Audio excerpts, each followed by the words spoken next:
Hi guys, it's Jenn at hellorigby and happy Halloween! I hope you're having a fun Halloween so far, that you've dressed up at least once this weekend and have had a lot of candy. I know I have. I have been digging into all the candy supply because when it's this time of year, how can you just say no? Anyway, I'm going to be sharing this month's favorites since we're now at the end of October. I really can't believe that October has already come to an end and that we're already celebrating Halloween. It seems like this month just flew right on by as usual. So why don't we just jump into things and I'll share with you what I've liked and a few things that I haven't really been such a huge fan of. So the first thing that I've really been enjoying this month is the Alchimie Forever Kantic Brightening Mask, and this is a moisturizing mask that is great for us with dry skin. It's kind of a interesting formula. It's brown, which is unusual, but it smells really yummy, and I just really feel like this is a great mask for my dry skin. I've been having some issues with getting some dry patches kind of around my mouth area, like the sides of my nose and like under here for some reason has been dry lately, and so I've been using this a lot just to touch those certain areas. You can sleep in this, however, I did notice that the brown color does leave a stain on pillowcases, so if that is something that would bother you, you may just want to like wipe it off right before you go to bed. Just leave it and let it kind of soak into your skin for a little bit and then just wipe it off right before you go to bed. But otherwise, I am a huge fan of this and I definitely recommend it. Alchimie Forever is from Switzerland. It was developed by a dermatologist who is really passionate about skincare, and I'm all about that. I think it's awesome that they are working to have really good, pure ingredients in their skincare, and that is something I'm always a big fan of sharing. So Alchimie Forever is definitely something to check out. This product is made in the USA, however. I recently met with one of the daughters of the creator, and it was really great to hear more about the brand and understand what their goals and motivation are in making great skincare for all women with all types of skin. I also have really been loving the C Intense perfume from Armani. I received this from an influencer this month and it smells really, really good. It is a great evening perfume, but I'm gonna be honest, I like wearing it all the time. It just smells so good. It is very like warm and it has a little bit of a vanilla scent, also has a little bit of fruit notes, but it's very spicy at the same time. It's just one I really enjoy, and I think it's worth checking out next time you're at Sephora or your favorite place that you pick up perfume. Just give it a whiff and see if it's something you like. I'd call it maybe a little bit more of a grown-up version of Flower Bomb. If you like that perfume, I think you'll really like this one too. I also had a couple makeup brush favorites. I've been trying to do more makeup tutorial type things and videos, and also just get better at makeup, because who doesn't need to constantly be improving their makeup? I think that that's something that everybody is always trying to do, is get better and learn better techniques. And I've been trying to blend better. It's just, you know, blending takes a lot of skill and a lot of time and effort and practice to get better at it, and I think having the right tools for that is really important. And I've really been loving the Sigma E40 brush. It's one that I got with some Birchbox points a while back, and I've just really been loving it. It's a nice brush because it's good for pretty much any type of makeup that you're doing. It's a good size. It's just a kind of a great all-purpose blending brush. And then I've also been loving this Morphe brush, and I know that Morphe gets a lot of crap on YouTube, but I do have to say that this brush is really nice, and it's unique in that I think the shape is really interesting. It's a lot larger than the majority of brushes that I have. I feel like it's harder to find a brush like this at the drugstore, and so I really do like this brush. It's just good for, it's nice and fluffy at the top, and it's not too dense, so it makes it really easy to blend out the harsh lines that may be kind of on the outer sides when you're doing your makeup. I don't know if that makes sense, but basically when I'm going back and I'm just trying to blend out the very outermost lines to make sure that there's no, it doesn't look too harsh and it doesn't look unblended. I just find that this is a really great brush for finishing off an eye look and making sure everything is blended out perfectly. This is one I really like and I do recommend. Another thing that I've been liking this month that I kind of forgot I bought this. I bought the Gwen Stefani Urban Decay palette in the summer because I'm pale and I like having neutrals that are good for pale skin, and this is one of them, but there's also some fun pops of color. I'll be honest, I don't really use them. What I like are all of the neutral shades. It was one of my favorite things about the Urban Decay Original Naked palette was all the light neutrals, and this palette is really great for that. So if you are also fair skinned, I think you'll really like this. I know that this palette may not be as available as it once was, but it did go discounted at a lot of stores. So if you have the opportunity to pick it up, maybe so if you have the opportunity to pick it up and you are light skinned and you do like neutrals, I think this is a good one. I also really like the shimmers because I think they just add a nice pop of color and shimmer to the center of the eyelid, which is how I usually do my makeup. I'll take like Harajuku or Zone and I'll put that in one of those in the crease, and then I'll go back in and I'll put a lighter neutral like Stark here on the eye, and then I'll do like Steady or Bathwater right in the center, or even Baby, and then I usually will use one of the other ones that I haven't used in the center for just like a pop of highlight. So overall, this has been a really great palette, and when I'm feeling a little bit more moody, I'll go in with Punk and Zone and maybe even a little bit of Serious and do kind of a darker burgundy smoky eye. So I really do enjoy this palette. I know a lot of people didn't like it. You know, they're meant for people with Gwen Stefani's coloring, and she's pale and so am I, so it really works out great, and I do really love this palette. Another product that I have been loving is the Jouer liquid lipsticks. Now, I will be honest, the formula I feel like has been a little bit hyped on YouTube as being like this amazing moisturizing formula. I don't agree. I'm gonna be honest and say that this is maybe not my favorite liquid lipstick formula. I think that it's on par with Kat Von D's.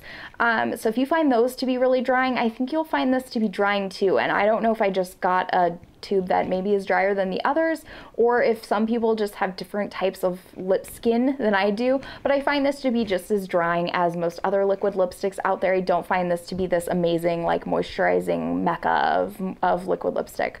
However, I do really love this color. This color is Noisette. I'm not French, so I will not pretend to be, but I think that that is how you pronounce it. It is a really great, cool brown mauve tone. I wore it in my last video. No, I didn't. I wore it in the video that is coming on Friday. So if you want to see it live in action you can watch the video that's coming on Friday. You're probably gonna want to watch it anyway. Spoiler alert, there's a big giveaway coming up. But that is where I wore this liquid lipstick last, and I really do like it. It is not moisturizing. I'm sorry, but it's not. And then a product that I received as a deluxe sample in a Sephora order over the summer is this YSL Tint in Oil. Okay. I am obsessed, and I wish I wasn't because I think these things are so overpriced, but they smell so good. It's what I have on my lips right now, and what I really like about it is that it smells really nice. It adds a nice subtle tint of color on the lips, but it's also moisturizing because it is in oil, and so it goes on my lips and it just feels really nice. And I feel like this is the perfect time of year for that because the weather is starting to get colder, so my lips are starting to get drier and they just need a little bit of moisture, but I still want some color. This is the perfect solution for that, and it's a great like out the door and go color. Also, the tint lasts for a long time. I find that it pretty much will last all day, which I really appreciate. So this is a product that I will probably have to splurge on in the Sephora sale coming up here in just a couple days actually, and use my 20% off to get one of these in a full size. They're just really, really great, and I wish they weren't because they're expensive. All right, and then we're gonna jump into some fashion items that I've really been liking. I've been obsessed with chokers. I showed chokers last month, and I'm gonna show it again this month. This is a different one. This is one of those tattoo chokers, and it's like the 90s has returned in full force. My childhood is back. I remember getting these out of the vending machines, you know, those little like you stick a quarter in and comes a little like ball and inside is one of these. Yeah, these are back and I'm kind of obsessed. It's a nice throwback to my youth and I think they're just kind of fun. And also it's a fun, easy accessory that goes with pretty much any outfit, which I really appreciate. So that is what I've been loving this month, and pretty much chokers of all kind. I've been wearing that same Boohoo choker that I showed in last month's favorites again this month. So you can bet pretty much any choker is going to be on my favorites list right about now. Another item that I've been absolutely loving is this tunic top from J.Jill. I'm going to insert a photo of me wearing it because it's kind of hard to show on camera. You can only really see the top part very well. But I recently was contacted by the PR company that works for J.Jill, and they wanted to send me some stuff from their lookbook, and I said, sure, you can send me this. And and a couple other items that I picked out as well. But that tunic I have been so obsessed with. It is just so cute and comfortable. It's a knit fabric, and I just love the checkered pattern. I think it's really chic. I just really love it. It's been a really fun piece to have, and I really would recommend checking out J.Jill. I never thought I would say that, just because, to be honest, J.Jill has always seemed kind of like a mature brand to me, but what I'm finding from looking at their stuff is that they actually have a lot of really awesome basics. There are pieces that I can wear to work, I can mix up into my wardrobe that may have a variety of different things, like pulling in some statement jackets or some really funky jewelry makes these basics look really, really cool. And then another thing that I've absolutely been loving this month is a sweater that I thrifted maybe 2 years ago. This was one of the first times that I ever worked with Goodwill.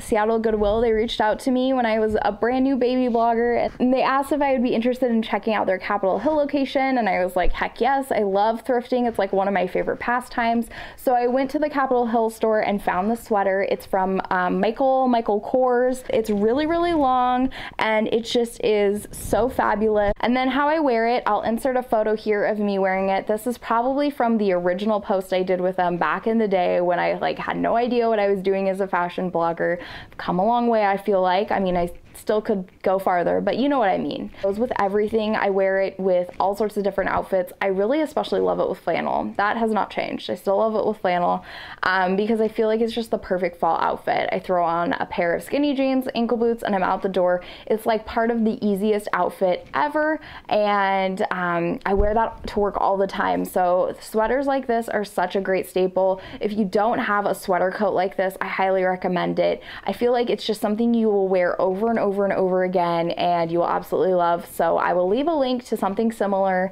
in the description box so that you can hopefully start your sweater coat shopping adventure. Maybe I can help you, inspire you to go and get one too, because I promise you will absolutely love it.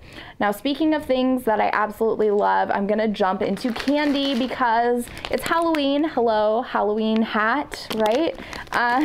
So trick or treat, these are both treats that I've absolutely been loving. I partnered with Red Vines on a giveaway on my Instagram. I'll link it below because today is the last day to enter to win a big prize package of your own from Red Vines. And let me tell you, this has been such a throwback. Eating Red Vines reminds me of my childhood. My mom and I used to take the ferry over to see my grandma, and every time we rode the ferry, we would always go to the vending machine and get a package of Red Vines, and that was the only time I would ever get Red Vines. So it was such a special treat, and it really brings back all those memories. But Red Vines are also just delicious, and they're kind of addictive, and I just need to stop eating them, but at the same time I don't want to, which is why these little twistettes are really awesome. What they are is they're individual pieces of Red Vines. They're just really little bite sizes, but you can have, let's see, 19 pieces is a serving size, and that has 16 grams of sugar. So it's still really sugary. It's still not super healthy for you, but I feel like you could definitely be satisfied after having 19 pieces versus having a few of those Red Vines themselves. You may want to eat like 40 of them. And if you haven't had them in a long time, I definitely recommend trying them again because it was really fun and kind of nostalgic, but also delicious. Okay, and then these candies kind of pretend to be really healthy, but they're probably not very healthy, but I don't really care because they taste delicious. These are the Bissinger's Gummy Pandas. They're pomegranate and white chi, and I thought that sounded kind of strange until I tasted them and realized they were really, really delicious. What I like about these is they're sweet, but they're not too sweet, and they also are very satisfying, which sounds kind of funny, but they're very fruity. So when you're craving something fruity, I find that these are just really nice to eat a couple of, and then I don't feel the need to keep going back, which is nice because sometimes you just want a little sweet treat, but you don't want to get addicted to it. That's where these come in. So I've really been loving these, and they are, as it says, gluten-free, and there's no high fructose corn syrup. So if you're not a big fan of the corn syrup, then you can know that you're not getting it with this. All right, and the final food item, this isn't really food. It's like gum, so it's food kind of, but not really. So this is from Simply Gum. They offered to send me some gum earlier this month, and I was like, sure, why not? And then it arrived, and I was like, oh, these are all different flavors, and they're very kind of funky. But what I really love is this fennel licorice, and the reason I love it is because fennel is really great when you have an upset stomach. And I had like a couple days this month where my stomach was bothering me, and I was having some intestinal issues because because, well, I have those sometimes. Let's be honest, I'm human like everyone else. And what I read online was that if you are very gassy, this is going into TMI territory, but stick with me. If you're very gassy, fennel can be a really great natural alternative to things like Beano or Gas X or whatever. And because I didn't have any of that, I opted to try this, and you know what? It made a huge difference. And all I had to do was chew some gum. And I had no idea that I would have this great benefit by just trying this gum, but I did, and I think it's pretty awesome. So they have a bunch of other flavors as well. They have coffee, they have maple, and what was the other one they sent me? Ginger, which is another good thing for stomach upset. So if you have a troublesome tummy, you might want to look into this. It might be a great way to not have to take medication and maybe try treating stomach upset, gas, that sort of thing in a more natural and convenient and tasty way. All right, and it wouldn't be a digs and duds video without a couple of duds. And I kind of am surprised I'm saying this, but this Essence pencil, oh my gosh. Okay, so lip liners from Essence are my absolute favorite, but what I unfortunately have found is that they've changed their formula, and any lip liner that has this, this cap without the metal cap is a different formula. They are not the same as the ones with the metal looking cap. And this is much harder, much more firm, and it's not the wonderful, soft, smooth formula that I've come to know and love as an Essence lip liner. And I'm so sad that they've changed the formula. I'm really hopeful that it's not a permanent change, that this maybe was just a fluke. But I just wanted to warn you that if you've gone out on my recommendation and bought an Essence lip liner and are like, oh my God, she's crazy, these are not that great, ooh, this is not the good kind. The kind that you want is with the silver caps. So I'm sorry if I sent you out to spend $2 and it wasn't what amazingness I promised, but they've changed the formula and I didn't know. So I apologize about that, but it is what it is. Look for the ones with the silver cap, and hopefully they will bring that formula back. The other item that I didn't like, and it's not me well, actually I didn't like this either, but I don't have curly hair. I have straight but sometimes wavy, sometimes not hair, and this is the Coconut Curls Frizz Defying Curl Styling Milk from OGX. They sent this to me in a big box with a bunch of other stuff, and some of the stuff I really loved. I talked about the Biotin shampoo and conditioner last month, and I think in a previous favorites post I talked about the like spray-in, oh my gosh, what was it? It was like a styling oil, dry oil, I think, and it smells like coconuts and it's so amazing, but this, not so much. Unfortunately, what I found is this makes hair look really greasy. You basically put it on and you scrunch it into your hair and it looks like you didn't wash your hair. It's a super bummer, but this product is just not that great. So if you were thinking of buying it for curly hair, I would recommend not doing that. And Dave had the same experience. So I used it once thinking, oh, maybe it'll give me like a little bit of volume and definition of my waves, and all it did was make my hair look yucky and greasy. And then I had Dave try it and he had the same experience. It looked like he hadn't washed his hair in a week, which is no good. So this is a product that I can't recommend, unfortunately. I do like other OGX products, but this was not one of them that I enjoyed. So just a fair warning that if you're thinking of trying this, maybe reconsider. So that is it for this month's Digs and Duds video. I hope you enjoyed seeing all of the things that I've liked and a couple of things that didn't work out for me. If you liked this video, please give it a thumbs up and don't forget to subscribe. I'd love to see you on my next video. Thanks again for watching, and I hope you have a very happy Halloween. Bye! Do you like my Halloween hat? It's my Halloween hat. Yeah. Hello Halloween. Hello Halloween? Yeah, I'm a cat. Meow. Meow. Goodbye.